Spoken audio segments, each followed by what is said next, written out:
Erev Shabbat Shalom Rabotai. We are continuing with our Mishna Yomi, Masechet Shekalim. We're up to Perek Gimel, Mishnah Gimel. Today's Mishnayot should be Leilun Nishmat, Neria ben Svetlana Aranbayev and Eliyahu ben Burchai Israelov, Menuchatam Began Eden, Amen. The Mishnah relates the custom of Rabban Gamliel's family concerning their contribution of the shekel. Shel bet Rabban Gamliel היה נכנס ושקלו בין אצבעותיו. The members of Rabban Gamliel's household would hold back their contributions until just before the withdrawal was made, and then would enter the chambers where the shekalim were kept, each with his shekel between his fingers. Now they held their shekel between their fingers so that everyone would see that they entered the temple chamber to contribute their shekel and not to steal one. V'zorko lifnei hatorem, and throw it onto the pile of shekalim in front of the person performing the withdrawal.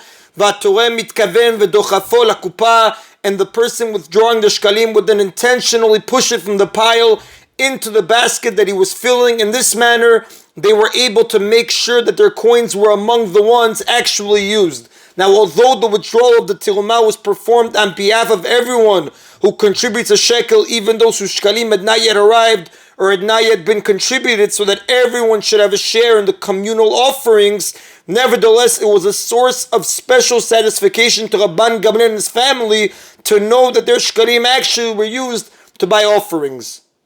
The Mishnah continues with the procedure for withdrawing the shekalim. En hatorem torem. The person withdrawing a portion of the shekalim does not withdraw ad sheomar lehem etrom, until he has asked the temple administrator standing outside the room, shall I withdraw? Ve'en omrim lo terom terom terom shalosh pamim. And they have responded to him, withdraw, withdraw, withdraw. 3 times he asked, and each time they responded, withdraw. Now, it was the manner of the rabbis to require a 3-fold declaration before beginning a public act to show that the act was being done on behalf of the community. In addition, asking permission 3 times publicized that the person withdrawing the shekalim did not enter on his own initiative, so that no one would suspect him of taking the coins for himself. So he would say, shall I withdraw? And they would respond to him, withdraw, withdraw, withdraw. 3 times he asked, and each time they responded, withdraw. After receiving permission, he would begin to withdraw the shekalim. And that is the end of Mishnah Gimel. Mishnah Daled now continues its description of the procedure of the withdrawals, discussing what was done after each withdrawal took place. Taram et harishona umchape biktavlaot. After he made the first withdrawal of shekalim, he would cover the remaining coins in the chamber with leather covers. The shekalim that arrived afterwards would be placed on top of the covers. The next withdrawal would then be made from those coins. Likewise, after he made the second withdrawal of shekalim, he would cover the remaining coins with additional leather covers, and the shekalim arriving afterward would be placed on top of the second layer of covers. The third withdrawal would then be made from those newly arrived coins. But after the third withdrawal of shekalim, he would not cover the remaining coins, since there was not going to be a fourth withdrawal. Instead, the covers would be removed, and all the money remaining in the chamber had the status of sherei alishka, the remainders of the chamber, which was used to purchase other things, as the Mishnah will explain in chapter 4.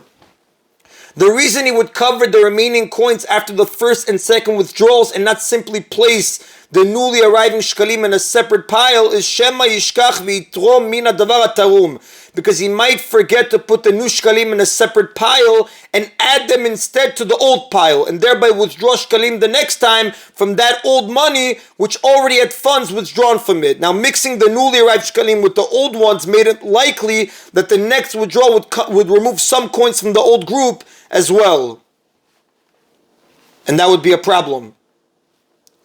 The Mishnah concludes with the reason why there were 3 yearly withdrawals of shekalim.